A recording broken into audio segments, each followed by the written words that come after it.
그래서 추정전손의 성립 요건으로 위부되지 않는 한 전손보험금을 청구할 수 없다.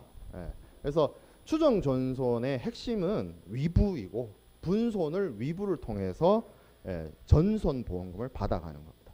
그게 포인트예요. 그게 포인트. 뭐 다양한 이야기를 할 수 있겠지만 핵심은 그거다.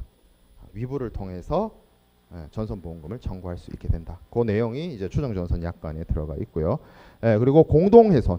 그래서 공동훼손은 그 공동훼손에 대한 설명을 할 때도 그런 얘기를 했습니다만 요크 엔터프 룰에 의해서 뭐 이 공동훼손 분담금이라든지 그런 것들을 정산하고 지급을 한다라고 했습니다. 그래서 여기 이 약관 협회적화 약관의 공동훼손 약관도 그런 식으로 설명하고 끝이에요. 요크 엔터프 룰에 따라라.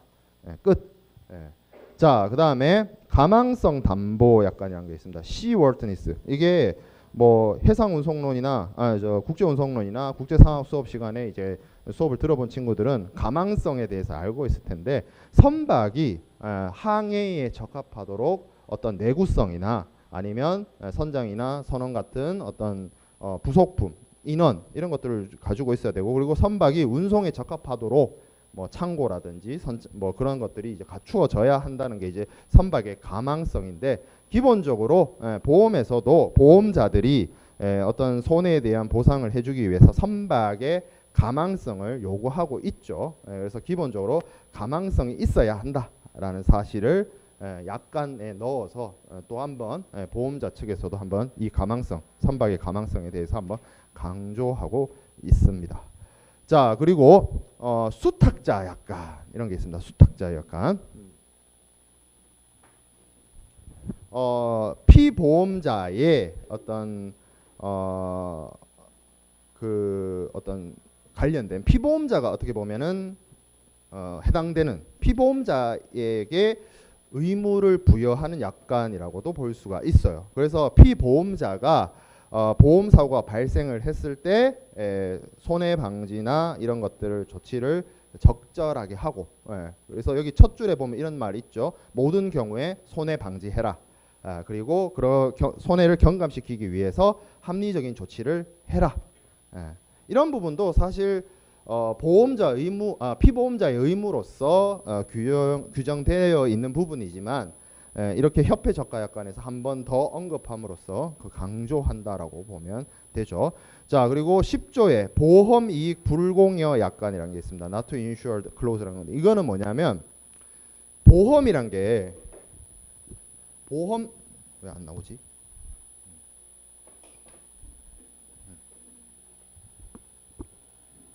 보험자와 피보험자 간의 계약이죠. 그러면 이 피보험자는 보통 송하인이나 수하인 같은 사람이 될 것이고 이 사람들이 운송계약을 체결한다는 거죠. 운송이라고. 지금 이 보험이익 불공여 약관이 하고자 하는 이야기는 뭐냐면 보험 계약으로 인해서 혜택을 보는 사람은 사실 이 피보험자지 이 보험 계약을 근거로 해서 운송인이 뭐 보험금을 대신 수령한다든지 아니면 뭐 운송인에게 혜택이 돌아간다든지 그런 것들을 금지하는 문항입니다. 견제하는 거죠. 운송인이. 자, 그리고 쌍방과실 충돌 약관입니다.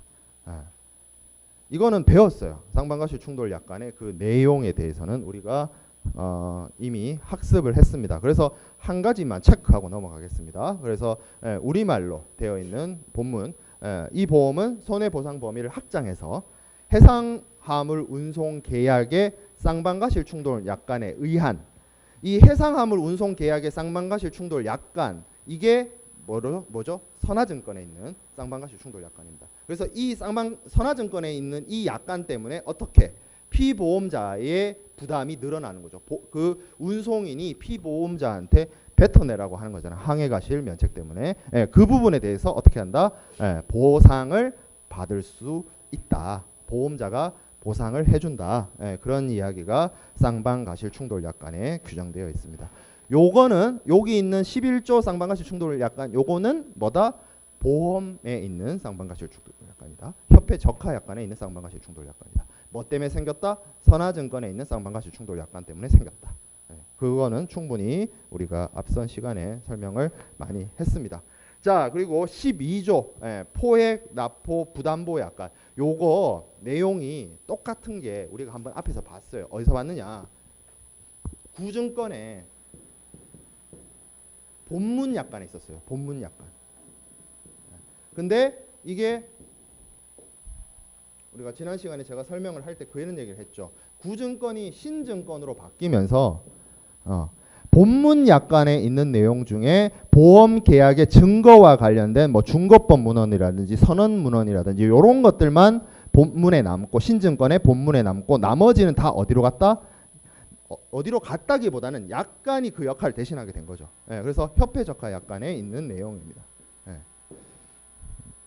그리고 지금 우리가 보고 있는 이 12조도 이게 지금 우리가 구협회 적하 약관에 있죠. 그래서 여기 원래 여기 있는 내용입니다. 여기. 그래서 옛날에는 구증권에도 이게 있었고 협회 적하 약관에도 있었는데 신증권으로 넘어오면서 요거는 사라지고 요거는 남았다. 그렇게 이해하면 됩니다. 그래서 포획, 납포 위험 이거를 쉽게 말해서 어떤 전쟁 행위라든지 어떤 뭐 물리적 군사적인 힘에 의해서 내 화물이나 내 선박이 뭐 포획되거나 납포되거나 그런 경우를 얘기를 하고 있는 거죠. 비슷한 얘기를 하고 있어요. 뭐 나라라 하는 것은 뭐 해군, 육군, 공군을 유지하고 있고 모든 정권을 포함하고 이런 애들이 어떤 물리적 힘을 행사하는 경우에 면책된다. 결론은 보험자가 면책된다. 그 얘기죠. 그리고 13조 동맹파업 폭동 소요 부담보 약관. 요것도 구증권의 본문 약관에 비슷한 제가 실수를 했네요. 급하게 들어오나. 본문 약관이 아니었죠. 이상하다 생각 안 했어요? 이탈릭 서체 약관.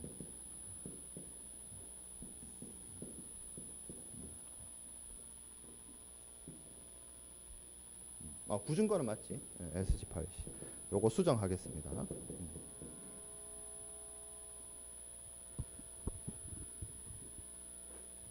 그래서 SG8C 이상의 이탈릭 서체에 있는 포획 납포 부담보 약관하고 동맹파업 담보 약관의 내용이 있는데 구협회 적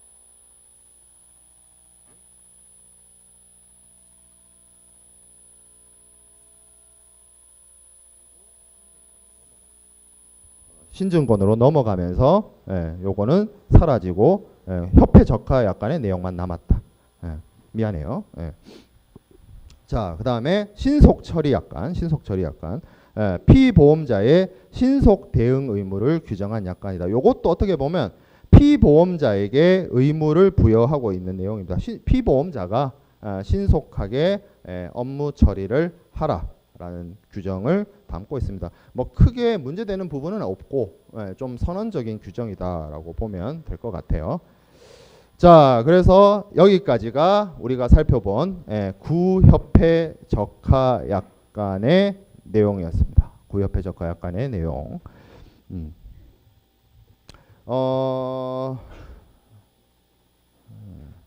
그래서 이제 우리가 좀 살펴봐야 될 게 이제 신협회 적하 약관 1982년도 버전인데 강의 자료에는 제가 2009년도 버전을 기준으로 강의 자료를 설명을 해 놓았어요. 그래서 82년도 신협회 적하 약관을 좀 보면 기본적으로 깔끔해졌죠. ICC-A, ICC-B, ICC-C 이렇게 세 종류로서 깔끔해졌고 그리고 보험증권, 신보험증권의 등장에 맞춰서 협회 적하 약관도 82년도에 개정이 되었습니다. 요게 그 많은 사람들이 오해를 하는 부분이 이런 부분이 있어요. ICC-AR과 ICC-A가 같으냐? 그리고 WA와 ICC-B가 같으냐? ICC-FPA와 ICC-C가 같으냐? 결론만 놓고 보면 안 같습니다. 안 같아요. 좀 달라요. 요건 좀 모르겠어. 예. 같을 좀 애매하긴 측면이 있지만 어쨌든 좀 다릅니다. 전혀 달라요. 이게 기존에는 구협회적하약관만 있을 때는 계속 개정이 되다가 신협회적하약관 1982년도 신협회적하약관을 만들면서부터는 새롭게 제정한 거예요. 개정이 된 게 아니라 새롭게 제정된 것이기 때문에 이 메커니즘이나 이런 부분들이 많이 다릅니다. 그래서 사용되어 오다가 이 82년도 버전에서 한 번 더 개정이 일어나죠. 2009년 버전으로 한 번 더 개정이 일어납니다. 그래서 2009년도 버전이 개정이 된 이유는 여기 22번 슬라이드에 있는 내용들 때문에 개정이 한번 일어났습니다. 그 개정이란 거는 82년도에 신협회 적하약관을 새롭게 만들 때와 같이 완전히 별도의 완전히 새롭게 새로운 것을 창조해낸 것이 아니고요. 기존에 있던 1982년도 약관의 일부 내용과 문구를 좀 더 명확하게 그리고 좀 시대 상황을 반영해서 몇몇 부분에 있어서 수정이 이루어졌어요. 그래서 큰 틀에서는 82년도 버전하고 2009년도 버전이 같습니다. 내용이 같은 부분이 많아요. 그래서 그럼 어떤 이유로 이 개정이 2009년도 개정이 이루어졌느냐? 82년과 2009년 그 사이에는 여러 가지 많은 변화가 있었죠. 대표적으로 볼 수 있는 게 이제 크게 얘기할 수 있는 게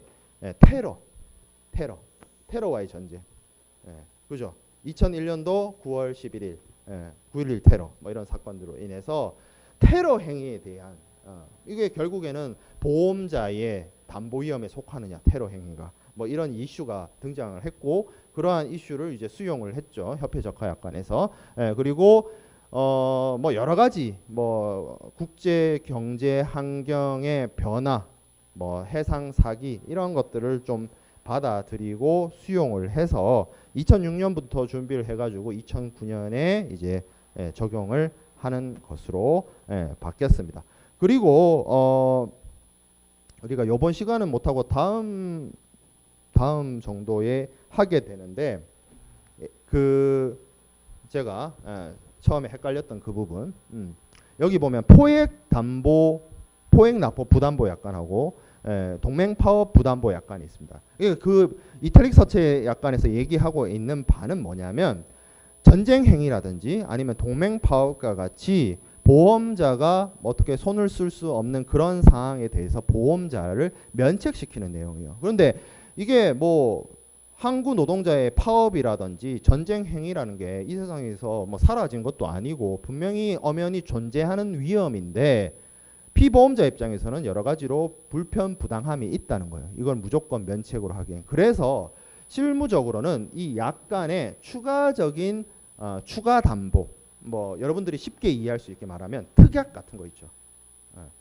암보험 같은 것도 특약이 있잖아요. 기본적으로 우리가 뭐 5대 암 그러면 뭐 간암, 위암, 폐암 이런 거 있다가 뭐 되게 특이한 암 있잖아. 뭐 설암이라든지 뭐 그런 거를 담보받고 싶으면 추가적인 돈을 더 내고 어떻게 한다? 특약을 들잖아요. 그런 식으로 전쟁 위험이나 동맹 파업 위험도 이렇게 추가적인 담보를 하는 방식이었어요. 옛날에 구증권 구약관 시절에는. 근데 신증권 신약관 시절에는 어떤 식으로 바뀌었냐면 이게 ICC, ABC 이런 것처럼 ICC 워, ICC 스트라이크 뭐 이런 식으로 별도의 약관으로서 만들어졌어요. 그게 여기 지금 나와 있죠. 여기 지금 설명이 되어 있는 부분이 그 부분이다. 그래서 개정되면서 총 협회 적하 약관이 5개가 된 겁니다. 위상이 ICC, ABC급으로 높아진 거예요. 얘네들이 그전에는 특약이거나 추가 담보하는 그런 개념이었다가 ICC 전쟁 위험 담보 약관 그리고 동맹 파업 위협 담보 약관으로 격상되었습니다. 그래서 얘네들이 협회 적하 약관하고 동등해요. 그러면 얘네들을 그러면 뭐 보험 들 때 요 조건으로 듭니까? 그런 건 아니고요. 이게 헷갈리면 또 안 되는 게 이렇게 설명을 또 오해하겠다. ICC, ABC를 들잖아요. ICC, ABC를 들면서 이거를 또 추가하는 방식이에요. 마찬가지로. 이것도 좀 특이하긴데 그 위상이 달라졌다는 거예요. 예전에는 그냥 추가적인 담보 내지는 뭐 특약 이 수준이었다면 전쟁 위험과 동맹 파업 위험에 대해서 별도의 협회 적화 약관이 존재하는 거예요. 그래서 얘를 선택하는 거예요. 이거 혹시 모르니까 전쟁 행위나 부도 노동자의 파업 행위나 소요 사태에 대해서 내가 보험자의 담보를 받고 싶다.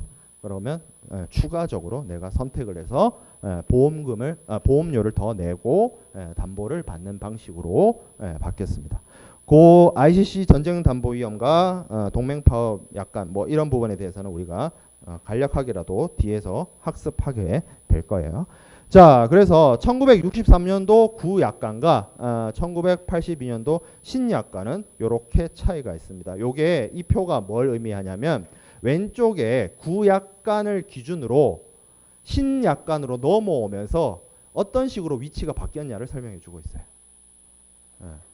그래서 원래 구약관의 1조에 있었던 운송약관은 신약관에 들어오면서 8조로 갔고요. 그리고 뭐 항해 종료 약관은 9조로 갔고요. 항해 변경 약관은 10조로 갔고요. 부선 약관은 삭제되었습니다. 그리고 원래 구약관은 5조가 선택을 하는 거였죠. 선택. 이거 그러니까 뭐 분손 부담보든 분손 부담보든 아니면 분손 담보든 전위험 담보든 그걸 선택하게 했었는데 이제 이 신약관에서는 그 선택을 어디서 하느냐? 앞에서 합니다. 1조에서 합니다. 1조에서. 여기 보면 1조에서 ICC-C를 선택하든지 ICC-B를 선택하든지 ICC-A를 선택하든지 이런 식으로 바뀌었어요. 신협회 적화약관에서. 그리고 요 뒤에 있는 24번 슬라이드에 있는 내용은 1982년도 약관하고 2009년도 약관의 변경점입니다. 사실상 거의 큰 부분에서 변경은 이루어지지 않았고요. 몇몇 가지 이슈가 되는 부분이 있는데 그 이슈가 되는 부분도 사실상 뭐 큰 차이가 있느냐라고 했을 때 뭐 그렇게 큰 차이는 없습니다. 그래서 뭐 여기 나와 있는 것처럼 거의 대부분은 뭐예요? 용어나 문구를 수정하는데 그쳤다. 왜냐하면 사실 그런 게 있어요. 그 제가 무역학개론 채점할 때는 굉장히 편하게 쭉쭉 읽으면서 했는데 해상보험론은 저도 힘들어요. 왜냐하면 이게 단어 하나의 선택이 완전 의미가 달라질 수 있어요.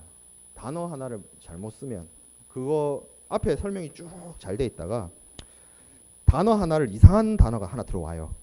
그러면 그 단어 때문에 틀려요. 전체 문제는. 그런 경우가 있거든요. 그래서 해상보험과 관련된 이 적하 약관에 있어서도 문구의 해석이라든지 용어의 표현이라든지 이런 부분에 있어서 분쟁이 발생하거나 어떤 보험자와 피보험자 사이에서 의견 충돌이 발생할 수 있기 때문에 그런 부분에 있어서 주로 쟁점적으로 변경이 됐습니다. 쉽게 말하면 여러분들의 학습 목적상으로는 큰 차이가 없다. 그 얘기입니다. 법률적으로 진짜 보험회사들이 피 튀기는 소송전을 하면 이게 크게 이슈가 될 수 있는데 학습적인 목적으로서는 큰 변화 차이는 없다라는 겁니다. 그래서 2009년도 그 신협회 적하 약관으로 오면서 변화하게 된 부분, 개정된 부분에 대해서만 몇몇 가지 를 이야기를 하면 첫 번째 크게 봤을 때 82년도 버전과 2009년도 버전 중에서 어떻게 바뀌었다? 피보험자한테 유리한 방향으로 2009년도 개정이 이루어졌습니다. 그래서 보험자가 보상하는 범위, 보험자가 그러니까 보험자의 의무죠. 보험자의 책무, 보험자의 의무와 보험자가 그 의무로부터 면제되는 거. 이게 굉장히 중요하잖아요. 보험자가 의무를 진다는 게 보험금을 준다는 거고 보험자가 그 보험자의 의무에서 벗어난다는 것 자체가 면책에 해당이 돼서 보험금이 지급되지 않는 매우 중요한 이슈예요. 그래서 그 부분에 대해서 좀 더 명확한 표현으로서 언급을 하고 있습니다. 자, 그리고 보험 기간과 관련해서 제가 수업 시간에도 여러 번 강조를 했지만 해상보험이란 게 말이 해상보험이라고 해서 바다에서만 일어나는 일을 담보하는 것이 아닙니다. 육상 구간에서 발생하는 위험이나 손해에 대해서도 보험자가 확장적으로 담보를 하는데 그 범위가 구협회 적하약관, 여기 구협회 적하약관에는 창고였어요. 창고였습니다. 구협회 적하약관은. 그런데 신협회 적하약관에 오면서 그 범위가 좀 더 늘어나요.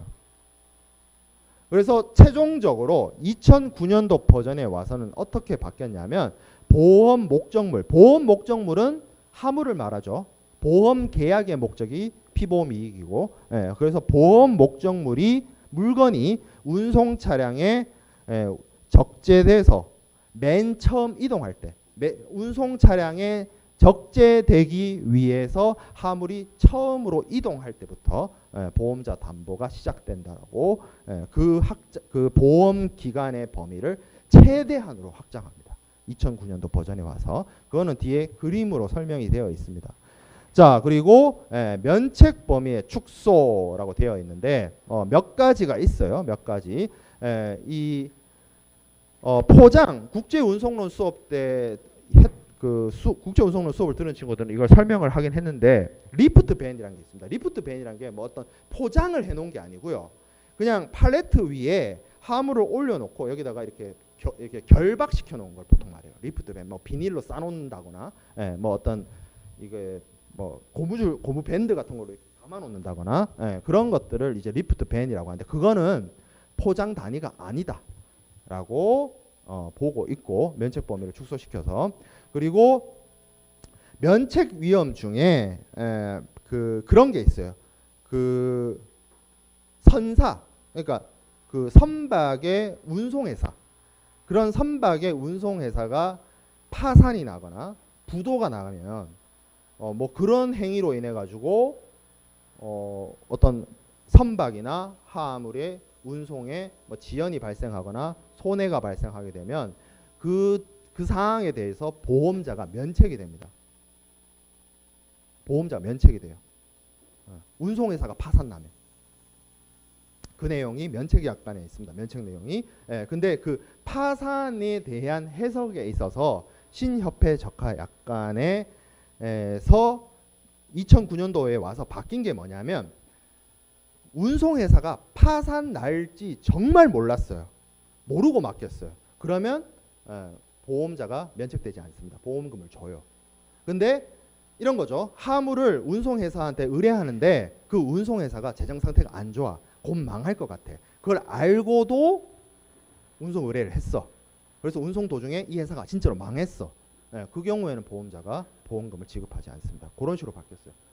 예전에는 파산 여부만 중요했는데 2009년도에 와서는 파산 여부를 알고 있었냐 모르고 있었냐, 모르고 그냥 난 진짜 선의로 운송계약을 체결했다 이런 사람들을 보호하는 식으로 바뀌었습니다. 그리고 뭐 불가망 이런 면책들은 이제 나중에 뒤에 컨테이너 부적합 면책과 합쳐져서 면책 규정이 새롭게 한정되게 규정되었고요.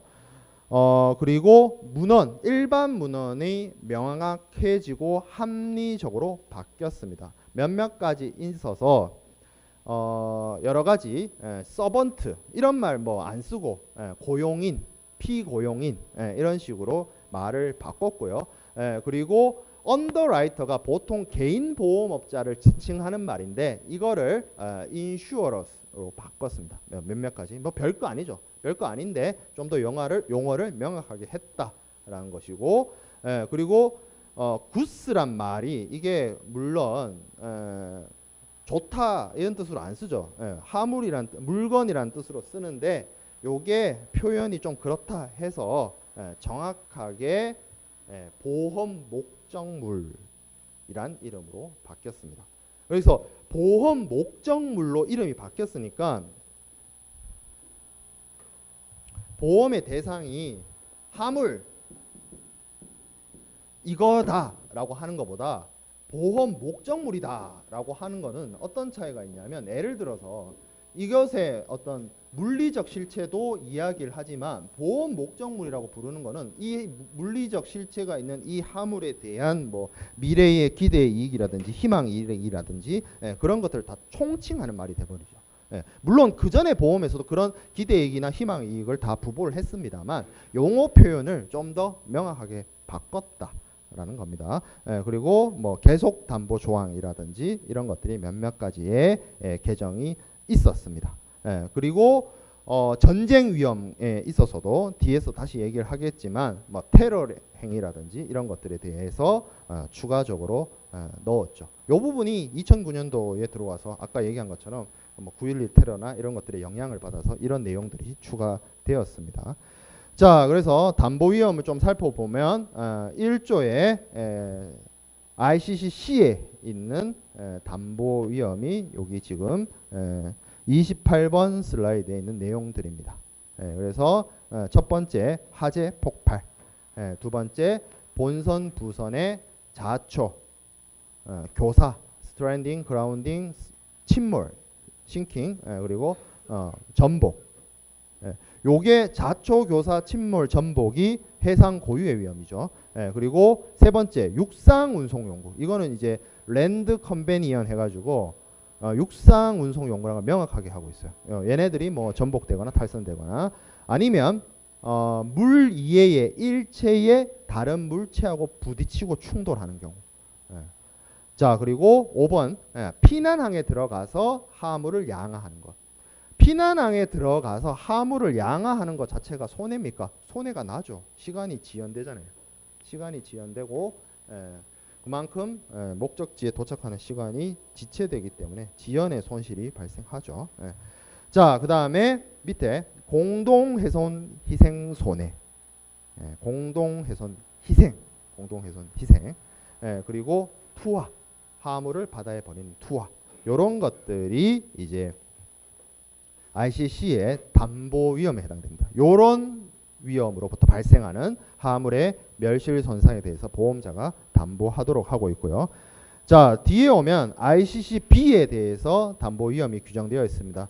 똑같은 내용인데 밑줄 쳐진 부분이 있어요. 밑줄 쳐진 부분. 이 밑줄 쳐진 부분은 ICC에서는 담보하지 않다가 ICC-B에서 담보하는 담보 위험들입니다.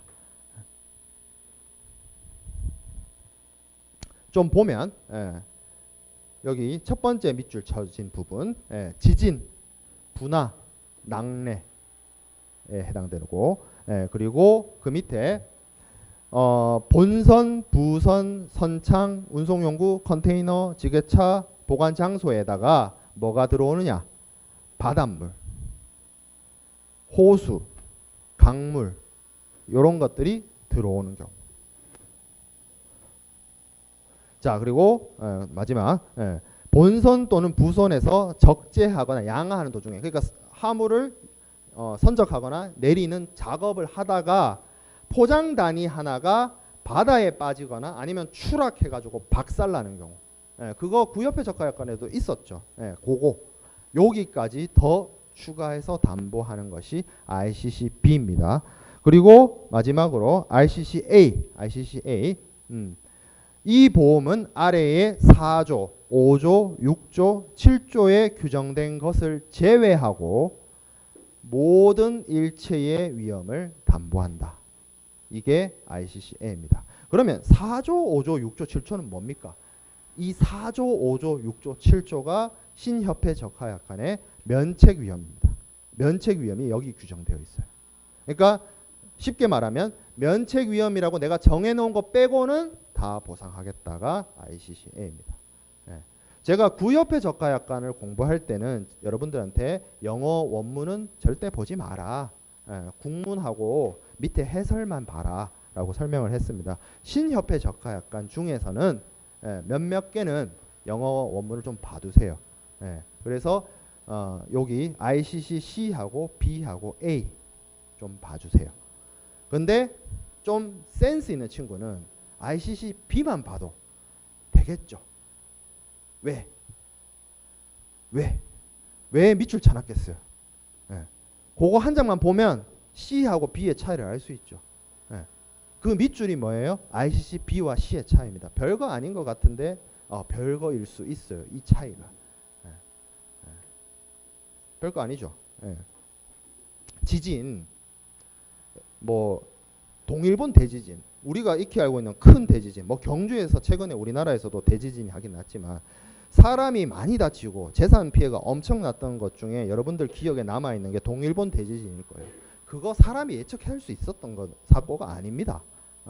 만약에 그 사고로 인해서 어떤 컨테이너나 어떤 선박이 피해를 입었다면 ICC로는 절대 보험자가 담보해주지 않습니다. 보험금이 안 나옵니다. 그런 부분이 차이가 있다라는 거죠. 자, 그래서 우리가 앞에서 살펴본 담보위험 조항을 좀 정리해서 살펴보면 이렇습니다. 1조의 위험 조항에 따라서 ICC A, B, C가 구분이 되고 6가지 상당 인과관계에 의한 손해가 있고 그리고 4가지 근인관계에 의한 손해가 있습니다. 그래서 그 앞에 있는 슬라이드에서 밑줄 쳐진 부분, 그 부분이 B와 C의 차이점. 여기 오른쪽에 X 쳐져 있죠. C가 담보하지 않는 거.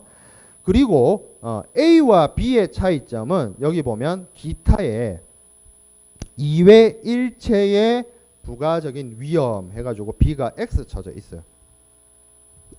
그래서 이게 무슨 얘기냐? A와 B의 차이는 이겁니다. A는 열거 책임주의고요. 반대로 얘기했어요. B가 열거 책임주의고요. A가 포괄 책임주의입니다. 그게 무슨 말이냐? B는 여기 지금 위에 적혀 있는 열거되어 있는 워딩으로서 딱딱딱딱 적혀 있는 것에 대해서 책임을 진다는 거예요. 우리가 담보위험, 면책위험 할 때 열거 책임주의, 포괄 책임주의에 대해서 한번 얘기를 했었습니다. 그 차이라는 거죠. A와 B의 차이는.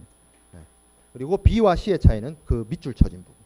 그 부분이 B와 C의 차이다. 뭐죠? 지진, 하산, 분화, 낙뢰, 그리고 얘기를 안 했네. 갑판유실, 그리고 해수, 호수, 하천수의 침입. 갑판유실에 대해서 제가 넘어갔군요. 여기 보면 밑줄 쳐지지 않은 부분이 있어요. 29번 슬라이드에 오면 여기 제티슨 or 워싱 오버보드가 있습니다. 여기 위에 가보면 ICC는 제티슨만 있어요. 그죠? 여기 29번 슬라이드에 오면 1.2.2에 제티슨 or 워싱 오버보드 있죠. 요것 워싱 오버보드도 ICC B에서만 해줍니다. 워싱 오버보드는 뭐냐면 하물이 갑판 위에 실려 있다가 바닷물이나 뭐가 와가지고 쓸려 내려가는 거. 이거 ICC에서는 안 해줘요. B에서는 해줍니다. 그 부분이 추가됐죠. 그 부분이 밑줄이 빠졌어요. 그 부분을 필수적으로 체크하기 바랍니다. 그래서 구분이 된다. 그리고 제가 뭐 내용이 똑같아서 구협회 저가의 내용하고 크게 다른 바가 없어서 이 신협회 저가 약관에 2조, 3조 내용을 안 넣어놨어요. 2조는 공동훼손이고요. 3조는 쌍방가시 충돌 약관입니다. 우리가 학습을 했던.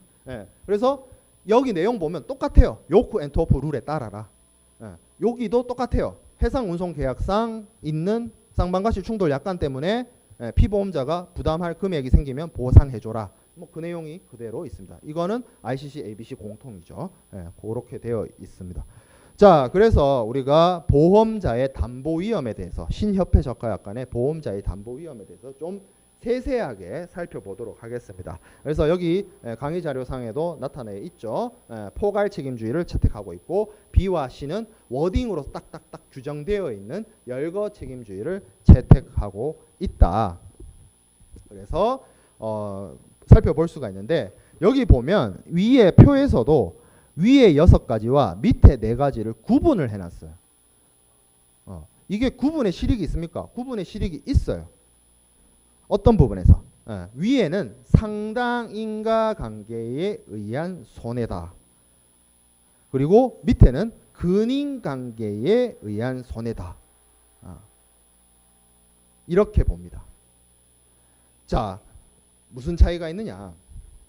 이렇게 좀 이해를 돕기 위해서 예를 들어보면 어떤 선박이 사고가 났어요. 사고가 났는데 그래서 가보니까 화물이 완전히 멸실됐어요. 멸실이 됐는데 보니까 이 선박이 불이 나서 처음에 불이 나가지고 불이 번져서 뭐 진화를 제대로 못하고 해가지고 결국에는 침몰했어요. 그러면 그 하물이 불 때문에 멸실된 것인지 아니면 침몰해서 없어진 것인지 애매하잖아. 그렇죠? 근데 상식적인 수준에서 불이 나서 불에 타가지고 없어졌겠다라고 여러분들이 뭐 해볼 수는 있어요? 추정해볼 수는 있잖아. 추측해볼 수는 있잖아요. 합리적으로 우리가 의심해볼 수는 있잖아요. 딱 그 정도 수준의 위험과 손해의 인과관계가 상당 인과관계입니다. 봐봐요.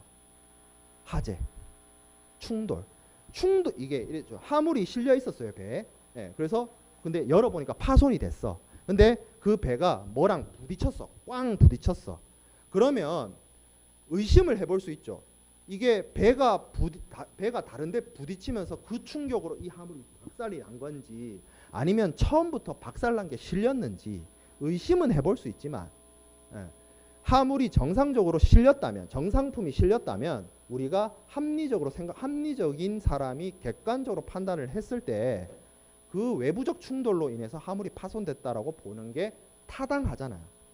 그런 식으로 볼 수 있는 인과관계가 있는 손해와 위험, 그러니까 위험과 손해가 그게 상당 인과관계입니다. 그러면 그 밑에 있는 근인관계는 뭡니까? 여기서 상당 인과관계란 게 합리적으로 보자는 거죠. reasonably, 합리적으로. 근데 근인관계는 뭐냐? caused by예요. 바로 caused by. 네, 어떤 거? 갑판유실, 투하, 하천 호수 해수의 침입, 선박에 실려있는 화물이 누군가에 의해서 던져져요. 이 던져지는 행위에 의해서 던져져요. 이거는 추측이 영역이 아니잖아. 그죠? 딱 그거 들어서 그거 딱 던졌어. 그러면 이 던짐으로 인해서 화물이 바다로 떨어진 거잖아요. 우리가 추측의 영역으로 갈 필요가 없잖아. 바로 직접적으로 영향을 준 사건이죠. 뭐가? 위험과 손해가. 그래서 위험과 실제로 발생한 위험과 내가 입은 손해의 그 영향 관계가 우리가 추론으로 이렇게 영향을 줬을 거라고 추측해 볼 수 있는 건 상당 인과관계고요. 직접적으로 다이렉트로 온 거, 그거는 근인관계라고 봅니다. 별거 아닌 것 같죠? 이거 갖고 엄청 싸워요. 법원에서. 아니야 그러면서 막 난리가 나요. 구분해 놓은 거예요. 구분해 놓은 거. 물론 학습 목적에는 큰 의미가 없을 수 있어요. 똑같은 거 아닙니까? 그게 그거 같은데요. 아니에요. 엄밀히 따지면 좀 다른 이야기를 하고 있는 거죠. 자, 그래서 좀 자세히 보면 화재 혹은 폭발부터 시작을 하죠. 화재 혹은 폭발. 불 나는 거하고 어떤 가연성 물질이 폭발하는 거는 조금 다릅니다. 뭐가 불이 붙어가지고 슬슬슬슬 연소되는 거랑 이게 뻥 터지는 거는 달라요. 불이 이게 뭐가 불이 붙어가지고 살살살살 연소되기 시작해요. 그러면 그 부근만 타기 시작합니다. 쭉쭉쭉쭉쭉. 근데 폭발이 발생하면 기본적으로 그 주변의 화물들이 다 영향받습니다. 이것도 엄밀하게 구분을 하는 이유가 있어요. 아니 뭐 같은 거 아니냐? 아닙니다. 화재 폭발 달라요. 조금 달라요. 이야기가. 자, 그리고 본선 혹은 부선의 자초교사 침몰. 그래서 이거는 해상 고유의 위험이다. 그래서 하물이 보통 하물이 자초되거나 하물이 교사되거나 하물이 침몰하거나 하물이 전복되는 게 아니에요. 그 하물이 타고 있는 배가 자초되고 교사되고 침몰되고 전복되는 거죠. 그래서 이 하물이 타고 있는 선박이 자초되고 교사되고 침몰되고 하는 것이 그 하물의 손해에 어떤 관계가 있다? 상당한 인과관계가 있는 경우에 이게 위험으로서 손해로서 인정이 됩니다. 자, 그리고 육상운송연구 육상 구간이 협회 적하약관에 의해서 커버된다. 그래서 그 구간에서 발생하는 위험을 수용하고 있는 겁니다. 자, 그 다음에 충돌, 물 위에의 충돌. 이것들은 당연히 해줘야 되겠죠. 그런 충돌로 인한 어떤 파손, 물리적 손실, 물리적 손상 이런 것들 당연히 보험자가 해 주어야 할 겁니다. 그리고 피난항의 양하, 피난항의 양해도 당연히 이게 문제가 발생할 수 있다. 최종 목적항까지 정해진 기간에 보통 운송을 하고 그 보통 화물들이 뭐 운송이 마무리되어야 하는 기간이 있거나 납기가 있는 경우가 대다수이기 때문에 보통 이런 식으로 피난항에서 화물이 내려지면 피난항에 잠깐 들어갔다가 다시 나오는 경우는 이게 뭐 하루 이틀 지체된다 이걸로 뭐 희석될 수가 있는데요. 피난항에 들어가가지고 뭔가 배에 문제가 있어가지고 이 배로 더 이상 운송이 불가능하다. 그래서 그 배에서 화물을 그 항구로 내린다. 그럼 하역 작업을 또 해야 되잖아요. 거기서. 그러면 엄청난 시간이 소요됩니다. 그래서 하역 작업을 했어요. 그러면 최종적으로 목적지까지 가는데 다른 배를 수배하거나 배를 수리하거나 다른 배를 수배했다 치더라도 또 다시 실어야 되죠. 선적 작업 또 해야 되죠. 그래서 이 경우에는 당연히 손해가 발생한다. 보험자가 보상을 한다라고 봐야 됩니다. 자, 그리고 지진, 화산부나 낙뢰로 인해서 화물에 어떤 상당 인과관계에 의한 손해가 있는 경우에 당연히 보험자가 보상을 하고요. 자, 그다음에 근인관계 보통 이제 한 4가지 정하고 있는데 대표적으로 공동훼손 희생. 그래서 보통 공동훼손의 희생이 됐다. 내가 바다에 던져졌다. 공동의 위험에 직면해서 공동의 이익을 위해서 이례적으로, 자발적으로, 자의적으로, 합리적으로 내가 희생이 되었다라고 한다라면 그러한 멸실과 손상에 대해서 정산이 이루어져서 분담금을 받기 전에 보험자가 우선적으로 보험금으로서 지급을 하고 그 나중에 분담금은 우리가 배웠듯이 실손 보상의 원칙에 따른 대위에 의해서 보험자가 해수해가는 그 부분이 공동희생에 대한 부분이고 그리고 투하 화물의 일부나 선박의 경우에는 선박 부속품, 선박에 실려있는 여러가지 소모품들을 버리는 행위에 대해서도 보험자의 위험으로서 담보되는 위험으로서 규정되어 있습니다. 자, 그리고 갑판유실이 있어요. 갑판유실. 요거 설명을 했죠.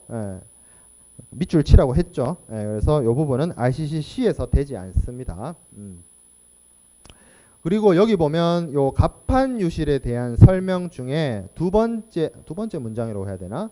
여기 한 중간 이후에 ICC 조건에서는 공동훼손이 성립되지 않는 투하와 갑판유실을 담보하기 위해서 JWOB, 제티슨 앤 워싱 오버보드를 특약으로 부보해야 된다라고 되어 있는데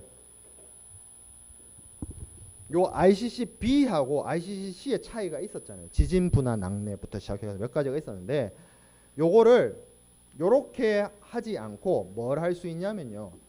투하하고 갑판 유실에 대해서만 추가로 담보를 확장할 수 있는 특약을 줄 수가 있어요. 그게 ICC-C 플러스 JWB.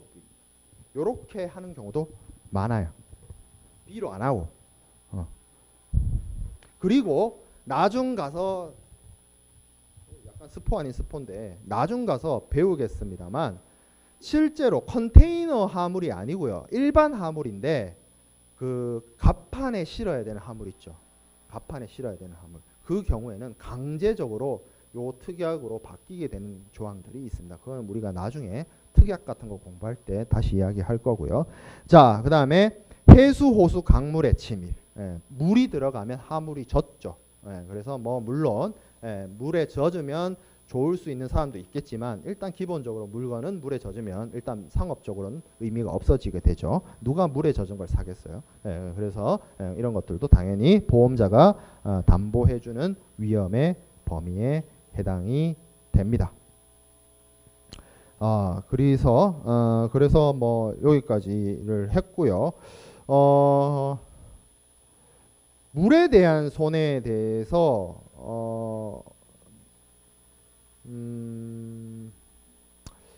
그래 여기 있는 내용을 좀 설명을 하는 게 맞겠네요. 내용이 좀 어려워서. 기본적으로 ICC는 물에 젖은 손해에 대해서는 보상 안 합니다. 하물이 물에 젖은 거에 대해서.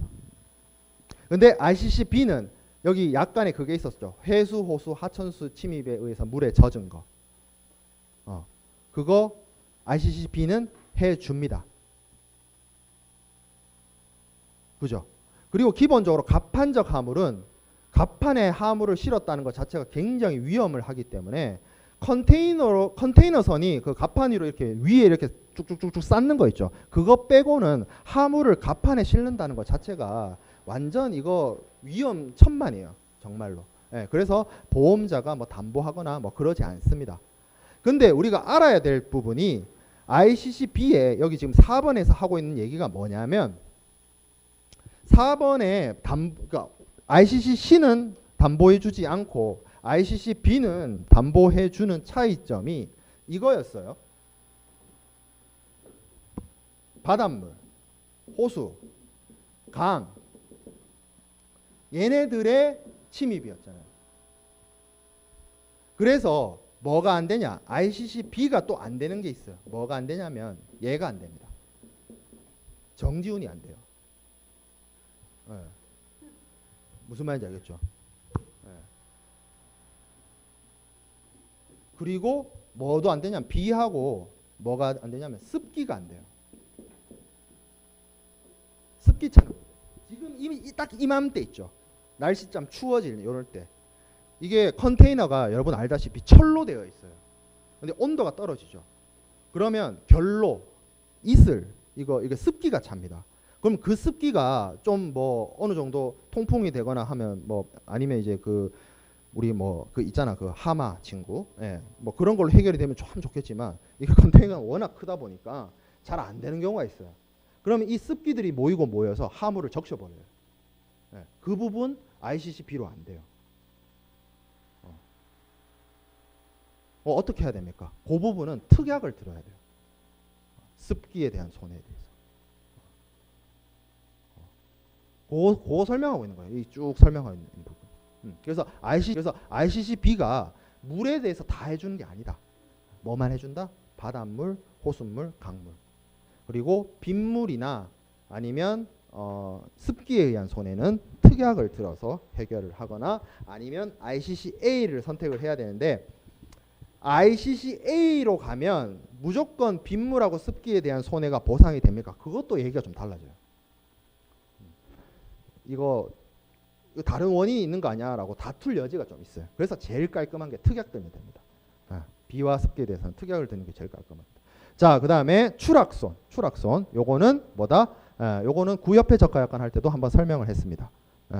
물품이 양화 작업을 하다가 한 개의 상자가 툭 떨어져 가지고 박살이 나는 그것을 이제 추락손, 슬링 로스 뭐 이렇게 얘기를 합니다. 그 부분에 대해서 담보를 한다라는 거죠. 그래서 여기 밑에 39번 슬라이드에 있는 내용은 구협회 적가약관 때 봤던 그림하고 비슷하게 그림이 생겨 먹었죠. 그래서 A에서 B로, B에서 C로 점점 이렇게 좁아지는 거죠. 쭉쭉쭉쭉 좁아지는 거죠. 이렇게 통해서 한번 비교를 해보면 될 것 같아요. 그래서 오늘은 여기까지 하도록 하겠습니다.